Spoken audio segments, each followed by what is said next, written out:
Bonjour à toutes et à tous et bonjour professeur Patrick Berche, notre invité. Bonjour. Merci d'avoir répondu à notre invitation. Vous venez avec un sujet passionnant qui nous concerne tous, forcément la vie, mais aussi la mort, avec ce livre que vous venez de publier aux éditions, je le rappelle, d'O6. Voilà, j'avais oublié. Longévité, un titre court mais efficace. Alors, une première question, en forme de boutade, vous avez trouvé le secret de la vie éternelle ? Non, et le secret de la vie éternelle n'existe pas. Nous avons probablement, il y a des transhumanistes qui disent qu'on pourra vivre éternellement. Pour le moment, on ne comprend pas vraiment les détails du mécanisme moléculaire du vieillissement, et donc on est très très très loin de vivre. Nous, tout ce qu'on veut, c'est vivre plus longtemps en bonne santé. C'est ce que vous évoquez effectivement dans ce livre. Vivre jusqu'à 80 ans aujourd'hui paraît naturel.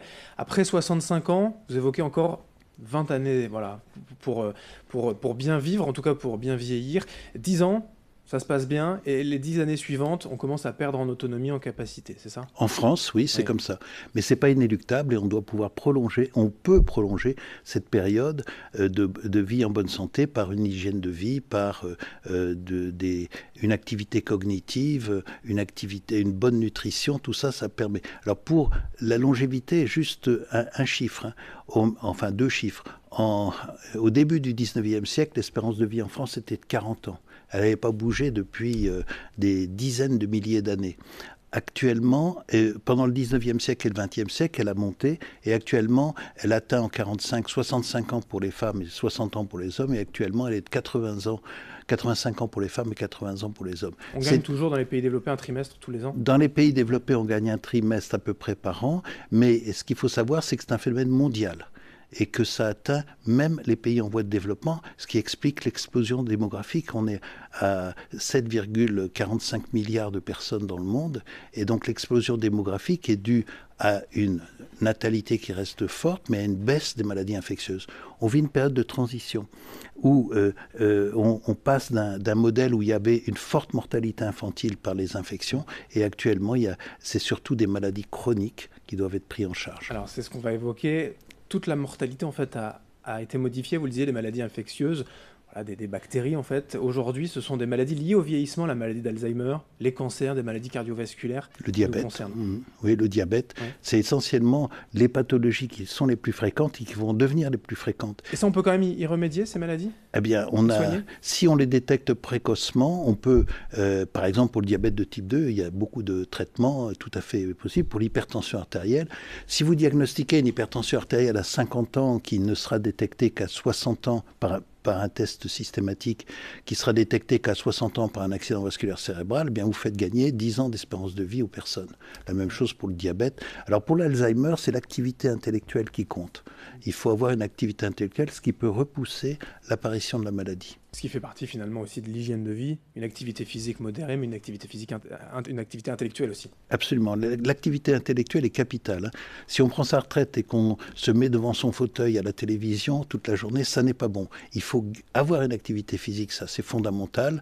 Marcher surtout, et avoir une activité intellectuelle. La lecture est très importante parce qu'elle stimule bien les neurones, et une activité et une bonne nutrition. C'est les trois clés d'un vie. Et puis être bien suivi par son médecin pour prévenir toute maladie qui pourrait apparaître avec une plus grande fréquence, cancer notamment. Hein. Et commencer cette hygiène de vie évidemment le plus tôt possible, c'est encore mieux.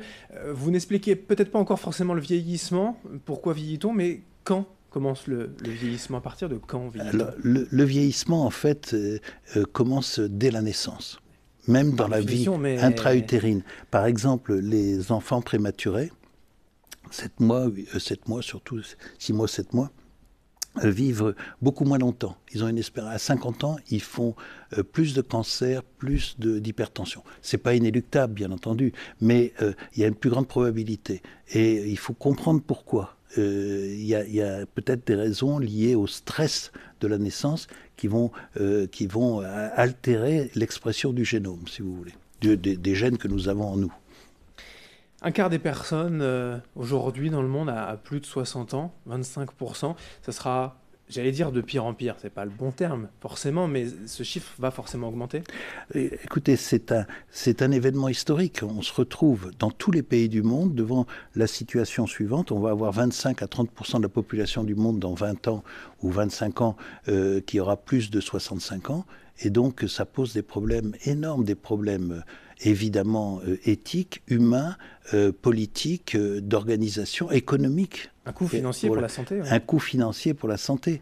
Il faut qu'on s'adapte. Et pour donner un exemple qui est frappant, ce sont les places en EHPAD. Je crois qu'il y a 600 ou 700 000 places en EHPAD et il en faudra 5 millions dans 30 ans. 5 millions. 5 millions.